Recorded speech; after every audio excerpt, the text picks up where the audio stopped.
दोस्तों, अपराधी जो होता है अपराध करने से पहले एक प्लान जरूर बनाता है और उसी प्लान के तहत अपने बुरे काम को अंजाम देता है। लेकिन वह सोच बैठता है कि इस बुरे काम को अंजाम देने के बाद अब हमारी जो गृहस्थी है, और संसार है, अब तौर तरीके से चलना शुरू हो जाएगा। लेकिन होता कुछ उल्टा है।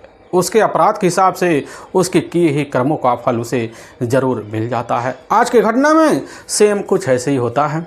एक महिला होती है, अपने पति के पीठ पीछे ऐसा खेल खेल दी थी जिसकी वजह से उसके अपने पति की निर्मम तरीके से हत्या हो जाती है। अब लेकिन जब लोगों के सामने सच्चाई निकल के आता है तो उसके घर में पल रहे हमेशा हमेशा के लिए अब 2 बच्चे अनाथ की ज़िंदगी जीने के लिए मजबूर हो जाते हैं। लेकिन जब लोगों के सामने अब सच्चाई निकल के आती है तो इसे सुनने के बाद लोग हैरान और परेशान भी हो जाते हैं। आखिर क्या था इस घटना में क्या हुआ, इस घटना की आप पूरी तह तक सच्चाई जानने के लिए इस वीडियो को आप लास्ट तक ज़रूर देखिएगा। नमस्कार दोस्तों, मैं प्रदीप कुमार आपको इस क्राइम ऐसे कैसे चैनल पर मैं स्वागत करता हूं। दोस्तों आज की यह जो सच्ची घटना है, यह घटना सुनाने से पहले मैं आपसे एक छोटा सा रिक्वेस्ट करना चाहता हूं, क्योंकि आप अगर इस चैनल पर नए आए हुए हो, पहली बार आए हुए हो, तो एक बार जाकर अपने इन्हीं प्यारे हाथों से आप इस चैनल को लाइक और सब्सक्राइब और शेयर ज़रूर करें, ताकि आपकी वजह से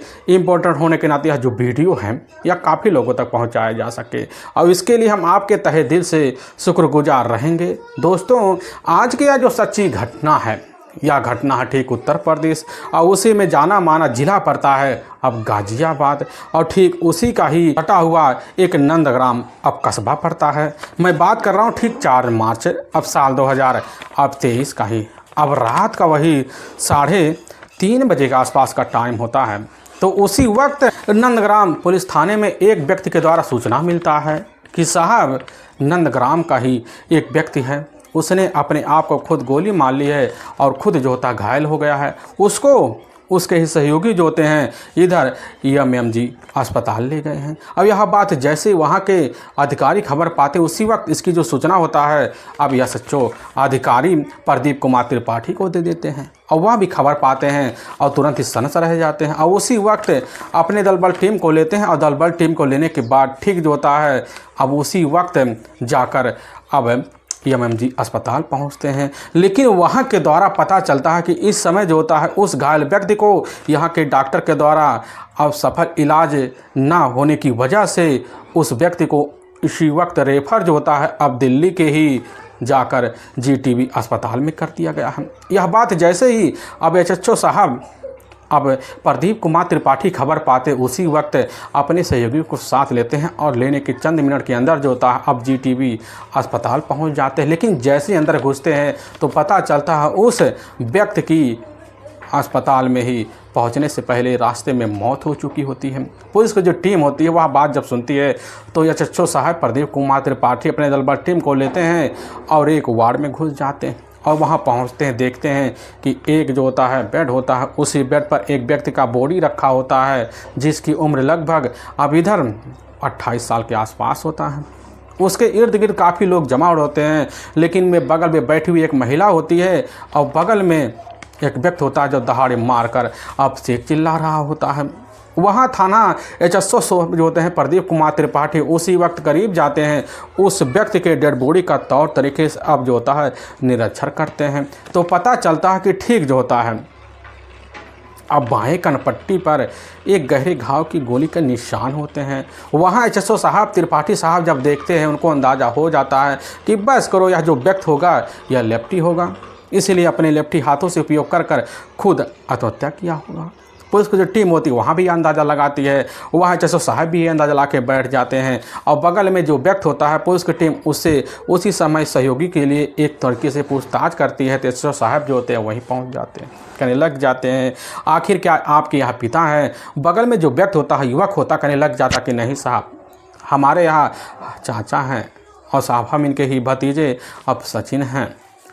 पुलिस की टीम कहने लग जाते कि आखिर आप सबको इस चीज़ की जानकारी कैसे मिली कि आखिर इस व्यक्ति की निर्मम तरीके से खुद मिलकर सुसाइड किया हुआ है।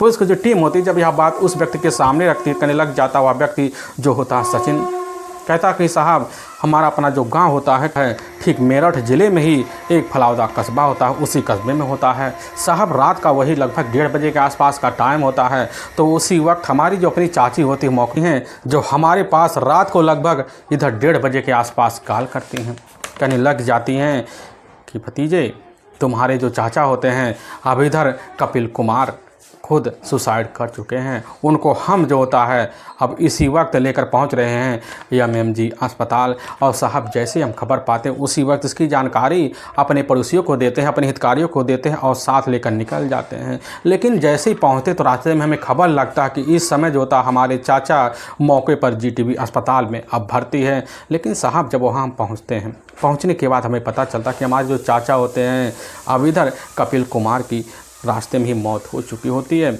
और साहब इसके आगे हमें कुछ पता नहीं है। पुलिस की टीम कहने लग जाती है कि अच्छा एक चीज़ हमें बतला दो, क्या तुम्हारे जो चाचा होते हैं अब इधर अब कपिल कुमार वह लेफ्टी थे क्या? यह बात जैसे ही अब सचिन सुनने के बाद कहने लग जाता कि नहीं, हमारे चाचा जो होते हैं पूरे तरह से वह दाहिने हाथ से सारा काम किया करते थे।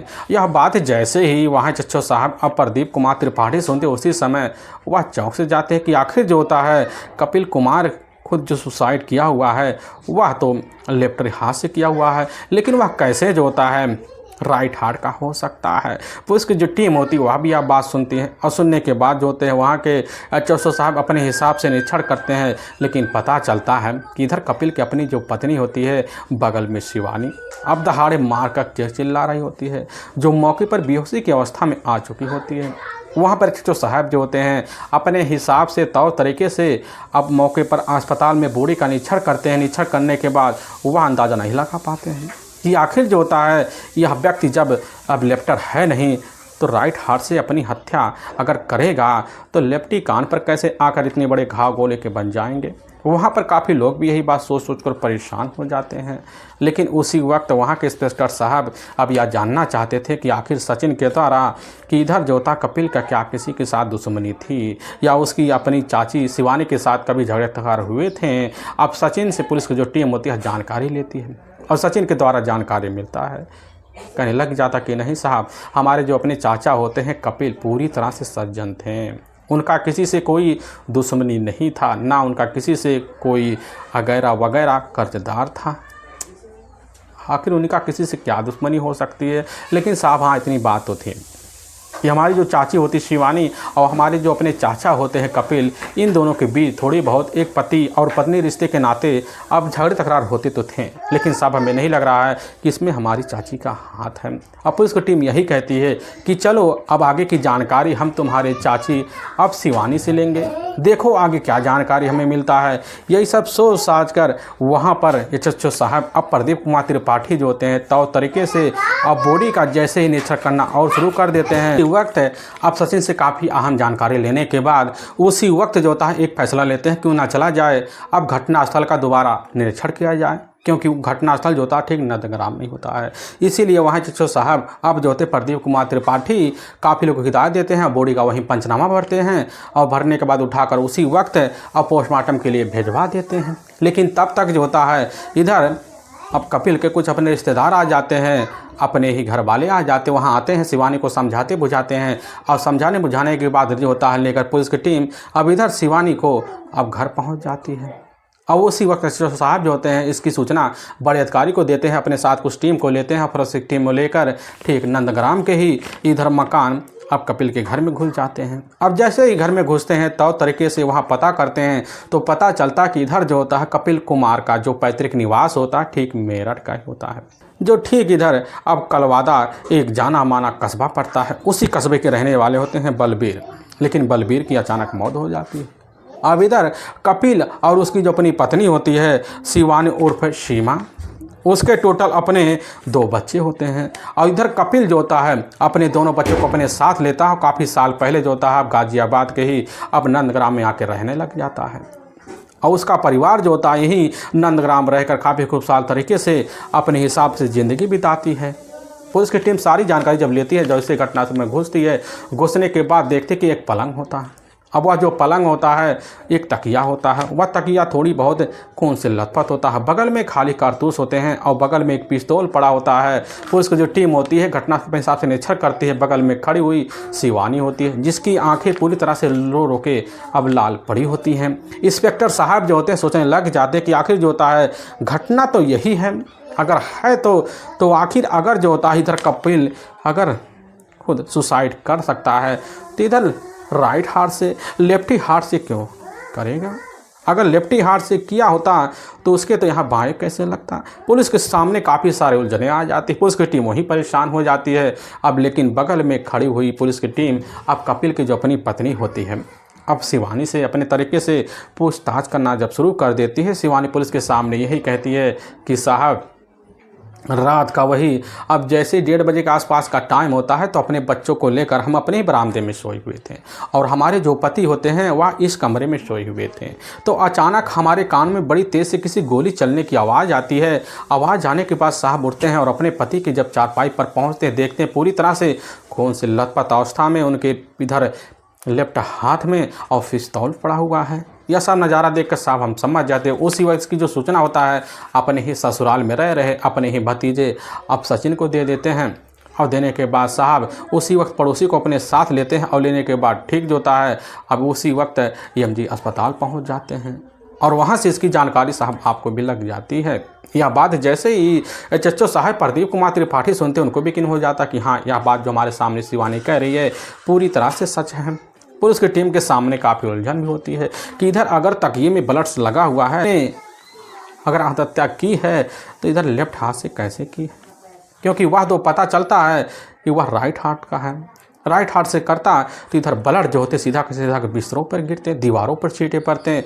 लेकिन अगर इस तरह की आत्महत्या अगर कपिल ने की है तो यह ब्लड जो होता आकर तकियों पे क्यों लगे हुए हैं। पुलिस की टीम भी काफ़ी चप में रह जाती है और वहीं पर शिवानी से पुलिस की टीम अब पूछती है, अच्छा शिवानी हमें ये बतला दूँ कि अगर तुम्हारे पति जो होते हैं राइट हैंड है तो लेफ्ट हैंड से हत्या अपनी कैसे कर सकते हैं। यह बात सुनने के बाद शिवानी की भी वहीं काफ़ी सोचने सकी जो समझोर होती है कमज़ोर से होने लग जाती है। चच्चो साहब वहीं काफ़ी तरह से अपने हिसाब से वहाँ सवाल करते हैं शिवानी से, कहने लग जाते कि पूरी हमारी घटनाक्रम की आप जानकारी दो। शिवानी जब यह बात सुनती कहने लग जाती कि साहब हमारे जो अपने पति होते हैं बड़े ही सरल स्वभाव के होते हैं, हमारे परिवार में उनको लेकर किसी बात के झगड़े तकरार नहीं होते थे। अपने बच्चों को साहब बड़े प्यार से और बड़े मान सम्मान के साथ रखते थे और आए दिन कोई ना कोई सामान बच्चों के लिए लाया करते थे। और कल भी यही होता है, आम लेकर पहुंचते हैं, आराम से खाना पीना खाते हैं और साहब जाकर जो यहाँ है चारपाई उसी पर लेट जाते हैं। हम जाकर बच्चों को लेकर कमरे में चले जाते हैं और रात के बिरात हमारे सामने ये हादसा दिख जाता है। अब पुलिस की टीम शिवानी से आप बात सुनते कहने लग जाती है कि शिवानी हम ये बतला दो, तुम्हारे घर में जो होता है अगर कोई व्यक्ति घुसेगा तो क्या तुम उसके लिए दरवाज़ा खोल दोगी? शिवानी कहती नहीं साहब, रात बिरात तो हमारा दरवाज़ा हर रोज़ बंद रहता है और हम ही बंद करते हैं। उस दिन भी यही हुआ, रात को उठ के गए और दरवाज़ा अंदर से बंद किए। इसके बाद अंदर आके हम जो होता है आराम से अपने चारपाई अपने बच्चों के बगल सो गए। हमारे पति के अपने खुद के उनके पास एक पिस्तौल है, उसी पिस्तौल को अपने ही अलमारी में से निकाले होंगे फिर गोली चलाए होंगे। पुलिस की टीम कहती है कि आखिर जब गोली चलाएंगे तो हमारे कानों में उस वक्त आवाज़ क्यों नहीं पहुंची। यह बात जब सुनती है शिवानी उसी समय उलझन में पड़ जाती है और पुलिस की टीम भी उलझने वहीं उलझ जाते हैं कि आखिर जो होता है जब तक शिवानी के खिलाफ हमें कोई ठोस सबूत नहीं मिलता तब तक शिवानी को पर हम शंका कैसे करें, क्योंकि शंका का सबसे बड़ा कारण यही बनता है कि इधर जो होता है कपिल एक तो राइट हैंड का है और लेफ्ट हैंड से अपनी हत्या कैसे कर सकता है। पुलिस की टीम के सामने काफ़ी उलझने होती हैं। इधर पुलिस की टीम जो होती है सीधा का सीधा जांच पड़ताल करने के बाद अपने हिसाब से कुछ सबूत जुटाने के बाद सारा का सारा जो शंका होता है एक देखा जाए कमरे में अकेली रह रही अब इधर शिवानी को ऊपर टिक जाता है। लेकिन पुलिस की टीम जानना चाहती है कि अब यह पता करो शिवानी और साथ में कपिल के बीच क्या कैसा या माहौल था या रिश्ता था। इन सब की जानकारी लेने के लिए अब वहाँ कुछ मुखबिर होते हैं जो मोहल्ले में जाते हैं, काफ़ी लोग लग जाते हैं और उधर थाने में जो होता है पुलिस की टीम के सामने जाकर कपिल का पोस्टमार्टम का रिपोर्ट आ जाता है और पता चलता है कपिल की जो मौत हुई है वह सुसाइड की वजह से नहीं हुई है बल्कि उसकी बेरहम तरीके से हत्या की गई है। क्योंकि उससे पहले उसके खाने में किसी ने नींद की गोली खिलाकर अब दी है। पुलिस का जो शंका होता सीधा का सीधा जाकर अब घर में अकेली रह रही अब कपिल की अपनी पत्नी शिवानी उर्फ सीमा पर पड़ जाता है। अब पुलिस की टीम यह जानना चाहती थी कि आखिर सीमा का क्या मकसद है, अगर वह हत्या कराएगी या करेगी अपने पति का, उसका कोई लेना देना होगा। इसलिए पुलिस की जो टीम होती है मुखबिरों को अलर्ट कर दी थी कि पता चलो कि आखिर सीमा का क्या दुश्मनी था किसी से या किसी से करीबी था। इन सब के बारे में जानकारी लेने के लिए अब मुखबिर भी लगे पड़े होते हैं, काफ़ी मेहनत करते हैं। उनकी जो मेहनत होती है लगभग अब जाकर 16 मार्च को रंग लाती है। मुखबिरों द्वारा पता चल जाता है कि सीमा के घर से लगभग 200 मीटर की दूर पर एक मोबाइल शॉप की दुकान है और उसी शॉप पर काम करने वाला होता है अंकुश प्रजापति, जो होता है ठीक इसी 200 मीटर सड़क पर ही उसका अपना खुद का दुकान है। पुलिस को टीम को यह जानकारी मिलती है और मिलने के बाद पुलिस की एक टीम होती है और उसके दुकान पर छापा मारती है। पता चलता वहाँ तो अंकुर प्रजापति नहीं दिखाई देता। पुलिस की टीम वहाँ उस मकान मालिक से पूछताछ करती है और मकान मालिक के द्वारा ही पता चलता है कि अंकुर का जो मेन पता होता है ठीक उत्तर प्रदेश का जाना माना एक सिद्धार्थ नगर शहर पड़ता है, उसी में ही एक डुमरिया गंजाना माला इलाका पड़ता, वहीं का रहने वाला होता है। और पुलिस की टीम जो होती है उसका पता लेने के बाद उसके घर जब पहुंचती है तो वहाँ भी वो नादारत मिलता है। पुलिस का शंका हो जाता है कि बस करो, इस समय अभी भी अंकुर जो होता है जाकर सीधा का सीधा कहीं ना कहीं नंदग्राम में ही छिपा हुआ है। इसलिए पुलिस की टीम मुखबिर लगाती है और रात को ही लगभग 11:30 बजे के आसपास मुखबिरों को द्वारा ही सूचना मिलता है कि इस समय नंदग्राम के ही जो रेट एक टीला है उसी के पास मौके पर अब अंकुश अब राजपूत खड़ा हुआ है। पुलिस की टीम वहां पहुंचती है, उसको वहीं से कस्टडी में लेती है और लेने के बाद थाने पहुंच जाती है। और इधर थाने में जैसे ही अब जाकर